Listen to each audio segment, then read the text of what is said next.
요한계시록에서 가장 뜨거운 논쟁거리 중 하나죠.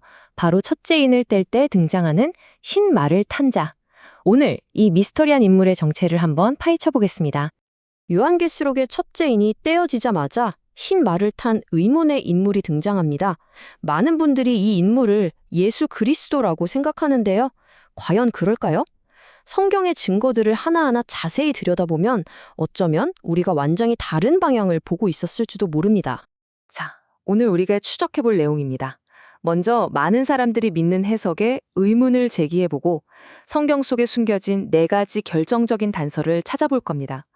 이걸 바탕으로 범인의 프로필을 완성하고 역사 속에서 그 정체가 드러나는 순간을 포착한 다음 그가 남긴 거대한 유산까지 쭉 따라가 보겠습니다. 좋습니다. 그럼 가장 기본적인 질문부터 시작해보죠. 이 신말 탄 자, 정말 예수 그리스도일까요? 요한계시록을 보면요. 예수님이 등장하실 때 아주 명확한 특징이 있습니다.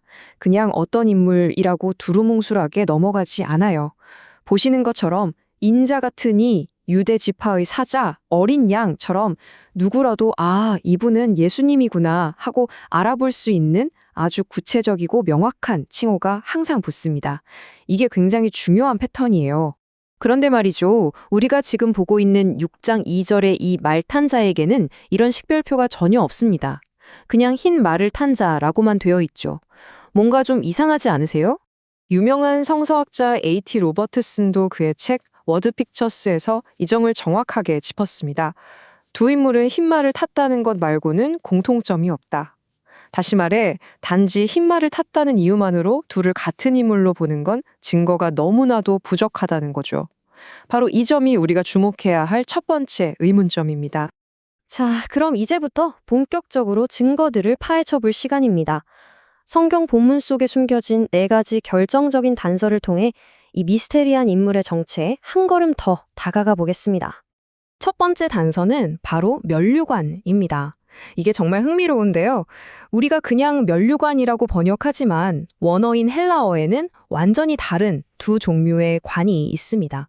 하나는 스테파노스, 다른 하나는 디아데마인데 이 둘의 의미는 하늘과 땅 차이라고 할 수 있죠.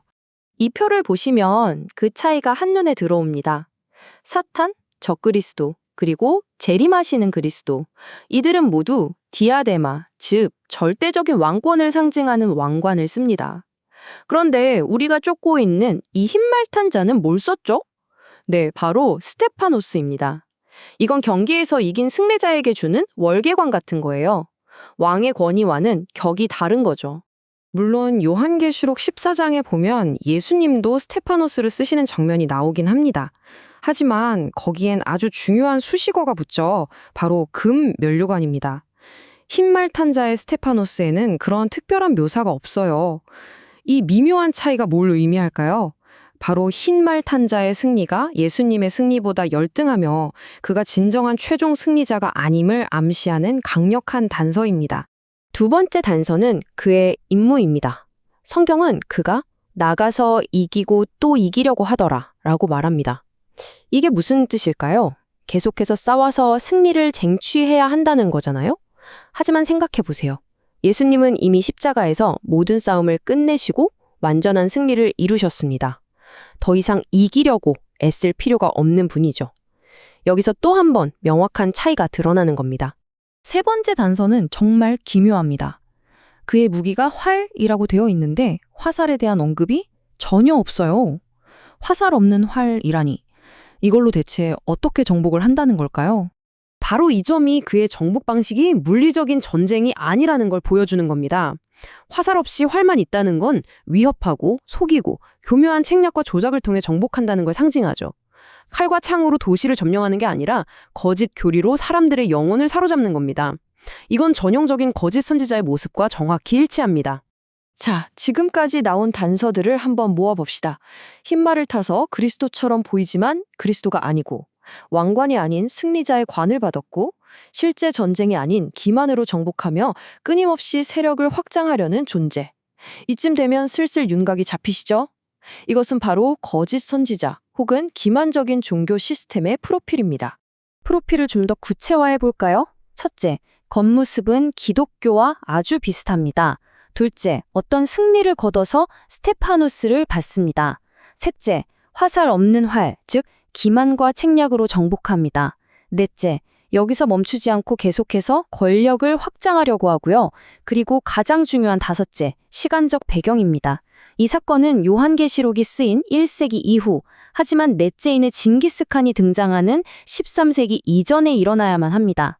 이 시점은 바로 초기교회 시대를 정확히 가리키고 있습니다. 이 모든 조건을 충족하는 역사적 실체, 원본 자료는 바로 교황제도를 지목합니다. 기독교의 형체를 띄었지만 점차 변질되어 막강한 권력을 구축한 바로 그 시스템 말이죠.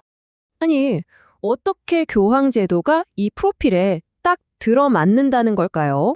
그 답을 찾기 위해 이제 권력의 부상 과정을 역사 속에서 한번 추적해 보겠습니다. 어떻게 로마의 한 주교가 전 세계적인 영향력을 갖게 되었을까요? 역사의 흐름을 보면 몇 가지 결정적인 순간들이 있습니다. 313년 콘스탄티누스 황제의 밀라노 칙령으로 기독교는 박해받는 소수 종교에서 제국의 총애를 받는 종교로 급부상합니다.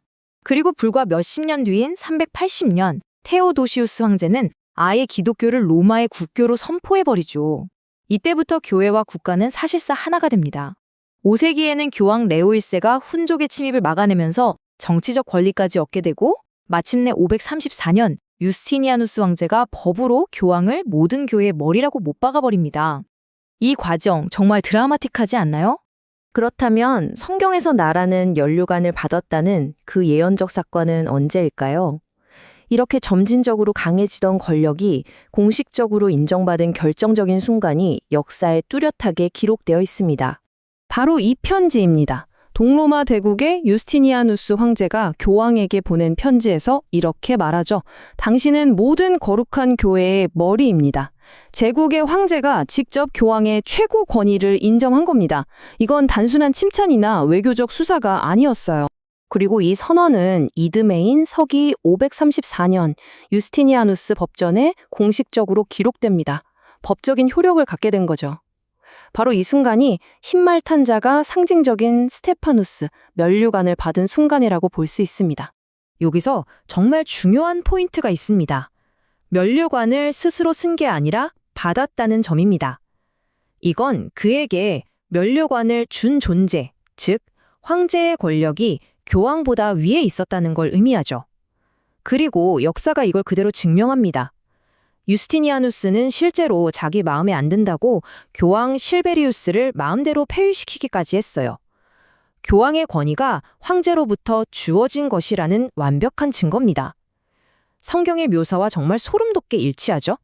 이렇게 지상의 권력자로부터 권위의 면류관을 받은 후 이 시스템은 본격적으로 이기고 또 이기려고 하는 임무에 나섭니다. 수백 년에 걸쳐 그 영향력을 전 세계로 확장시키기 시작한 거죠.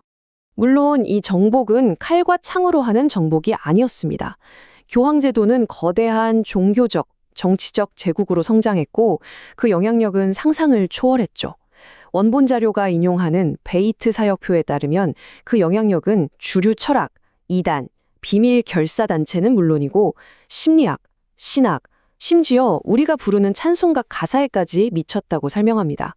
이것이야말로 화살 없는 활로 수많은 영혼을 사로잡은 진정한 의미의 영적 정복의 모습입니다. 이렇게 원본 자료의 분석을 따라가 보니 흰말 탄 자의 정체부터 그가 벌인 정복 전쟁의 유산까지 하나의 거대한 그림으로 맞춰집니다. 하지만 예언은 여기서 끝나지 않습니다. 이토록 거대하고 강력해 보이는 거짓된 체제 역시 결국에는 무너질 운명이라고 성경은 예고하고 있습니다.